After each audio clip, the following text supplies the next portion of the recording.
Welcome back once again, all of my low carb friends, and for those of you who are here for the first time, welcome. Today I have another very easy keto cookie recipe for you. Today I am going to show you how to make super quick keto white chocolate raspberry protein cookies. These are super easy and a great way to add some extra protein to your diet, as well as satisfy your little sweet tooth. And if you want a printable version of this recipe, you can check out my website at janet'sdeliciouslowcarbkitchen.com. You can find a printable version of this recipe and other goodies there for you.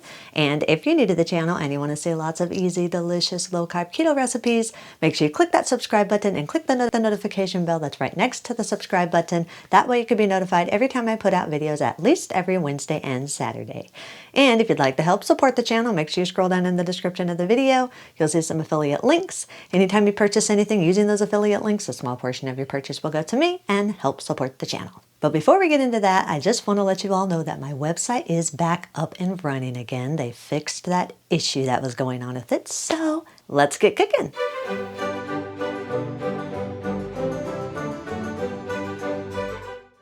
Preheat your oven to 375 degrees. Line a large baking sheet with parchment paper or a silicone baking mat and set it aside for a minute.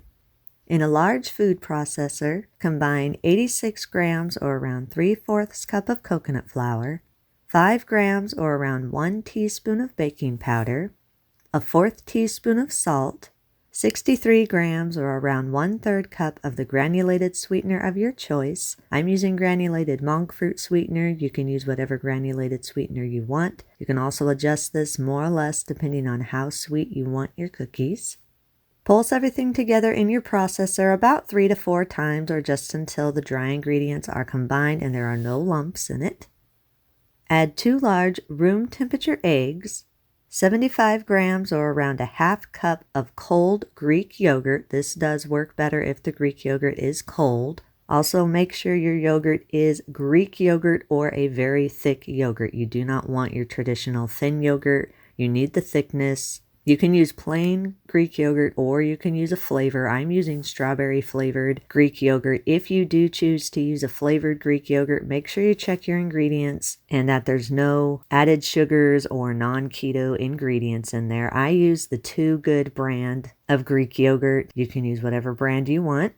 Add 1 teaspoon of vanilla extract. You can adjust this more or less depending on how much of a vanilla hint you want in your cookies. Pulse everything together a couple times just until everything starts combining together. Then process on high for about 20 to 30 seconds or until everything is fully combined and a smooth dough forms. Scrape down the sides of your processor bowl and push the dough to the center of your processor bowl. Add 60 grams or around a 1/3 cup of fresh raspberries or the berries of your choice. If you're using bigger berries like strawberries or anything like that, you'll want to chop them up a little bit so they're the size of a raspberry.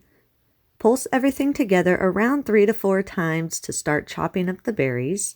Then process on high for about 30 seconds or so or until everything is fully combined and the berries are fully chopped. If you need to, you can stop your processor from time to time and scrape down the sides of the bowl. You want to make sure all of your ingredients is getting fully combined and all of the berries are getting chopped evenly. Once everything is fully combined, if you have a smaller processor bowl like I do, you'll need to scoop your dough into a little bit bigger mixing bowl for the next couple steps. Then scrape down the sides of the bowl and push your dough to the center of the bowl and form it into a smooth ball.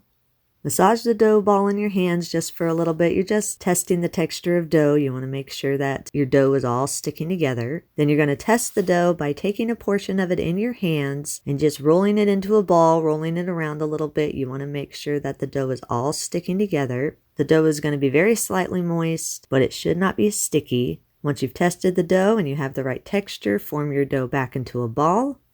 Then use a wooden spoon and break up the ball of dough just a little bit. Gradually fold in 50 grams or around 1/4 cup of the Keto white chocolate chips of your choice. I'm using Chalk Zero Keto white chocolate baking chips. You can use whatever white chocolate chips you want. You can also adjust the amount more or less depending on how many white chocolate chips you want in your cookies. Once all of your ingredients are all fully combined, then scoop your dough out about a tablespoon or so at a time onto your prepared baking sheet. Roll each dough scoop into tight, smooth balls. Press the dough balls out to your desired size, shape, and thickness. I just press mine out to a regular old circle cookie shape. Make sure while you are rolling and pressing and shaping your cookies that you keep the dough smooth at all times. Also make sure you keep space in between the cookies so you can have a good even cook all the way around each one of your cookies.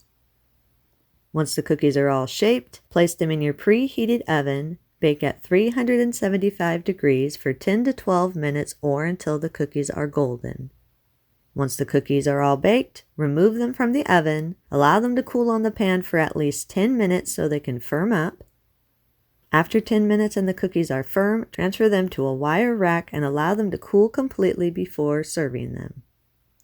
All right, we are back with my yummy looking little cookies. They smell good. They are nice and cool. They've cooled to room temperature. Look at that. Doesn't that look yummy? Looks good, smells good.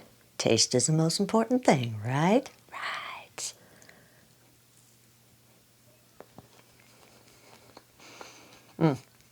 Oh yeah. Oh yeah, oh yeah. Perfect way to get my extra protein, but still satisfy my sweet tooth. And the great thing about this recipe is once you learn how to make the base part, you can make this into any berry flavor or fruit flavor that you want, and you can change the add-ins. You can do chocolate chip cookies instead of white chocolate cookies. You can put nuts. You can put whatever you want in these, and they will taste yummy. Yes, yes, yes. Yummy, yummy. Thumbs up. You can eat these immediately. If you do have any leftovers, store them in an airtight container at room temperature for up to 3 days, or in an airtight container in your refrigerator for up to 1 week, or in an airtight freezer-safe container or freezer-safe Ziploc bag in your freezer for up to 1 month. Eat and enjoy. And that's our recipe of the day. I hope you enjoyed it. If you did and you want to see more videos like this, make sure you click that thumbs up like button, click that subscribe button, leave me a comment if you want to. Let me know if there's any recipes that you'd like to learn how to make, and I'll do what I can to get those out there for you. And as always, keep cooking.